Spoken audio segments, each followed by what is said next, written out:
हाँ तो दोस्तों, इस वीडियो के अंदर हम गोदावरी बायो रिफाइनरीज के आईपीओ के बारे में बात करेंगे और जानेंगे कि इस आईपीओ के अंदर आपको अप्लाई करना चाहिए या नहीं। चलिए शुरू करते हैं।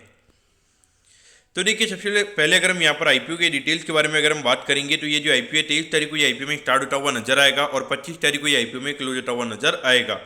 अगर हम इश्यू साइज की अगर हम बात करेंगे तो छोटा आईपीओ में यहाँ पे नजर आता है 554 करोड़ के लगभग का आईपीओ का इश्यू साइज हमें यहाँ पे नजर आता है। इसमें से अगर हम बात करेंगे अराउंड 325 करोड़ हमें यहाँ पे ये कंपनी के पास में जाते हुए नजर आएंगे और बाकी अगर हम 229 करोड़ की अगर हम बात करेंगे तो ये ऑफर फॉर सेल हमें यहाँ पे नजर आता है, यानी कि ये पैसा कंपनी के प्रमोटर्स और जो कुछ प्राइवेट इक्विटी इन्वेस्टर्स हैं उनके पास में ये पैसा हमें जाता हुआ नजर आएगा।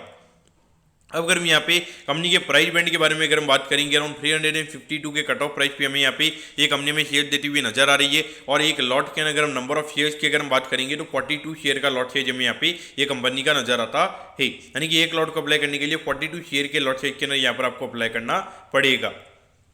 अब अगर हम यहाँ पे रिटेल कोटा की अगर हम बात करेंगे तो अराउंड 35% के लगभग यहाँ पे कंपनी का रिटेल कोटा में यहाँ पे नजर आता है, यानी कि ऑलमोस्ट अगर हम देखेंगे अराउंड 190 करोड़ के लगभग का यहाँ पे कंपनी का रिटेल कोटा है। अभी आराम से लगभग 5 से 6 हज़ार करोड़ की डिमांड हमें रिटेल कोटा के अंदर देखने को मिलती है। तो उस पॉइंट से अगर हम बात करेंगे आराम से अराउंड 20-25 टाइम्स से ज़्यादा हमें यहाँ पे कंपनी का रिटेल कोटा सब्सक्राइब होता हुआ नजर आएगा।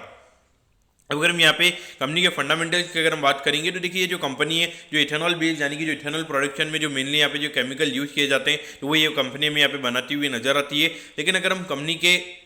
फिनेंशियल की अगर हम बात करेंगे तो फिनेंशियल ऑलमोस्ट लास्ट 3 साल के नंबर्स हमारे पास में अवेलेबल है। तो वहाँ पर अगर हम कंपनी के नंबर्स की अगर हम बात करेंगे तो नंबर्स कंपनी के पर्टिकुलरली हमें इतने अच्छे नजर नहीं आते। ऑलमोस्ट अगर हम देखेंगे तो कंपनी का जो रेवेन्यू का नंबर है जो पिछला फाइनेंशियल ईयर था वहाँ पे ऑलमोस्ट लगभग 5 से 10% से कंपनी के रेवेन्यू के नंबर्स हमें यहाँ पे कम होते हुए नजर आए हैं। और अगर हम कंपनी के प्रॉफिटेबिलिटी की अगर हम बात करेंगे तो अभी पहले क्वार्टर में लगभग 26 करोड़ का नुकसान हमें कंपनी का नजर आता है। उस पॉइंट से अगर हम देखेंगे तो कहीं ना कहीं अगर कंपनी के फाइनेंशियल्स अगर इतने अच्छे नहीं है, भले अगर हम देखेंगे तो अगर हम मार्केट कैप की अगर हम बात करेंगे हार्डली 1800 करोड़ के मार्केट कैप पे कंपनी का आईपीओ में आता हुआ नजर आ रहा है।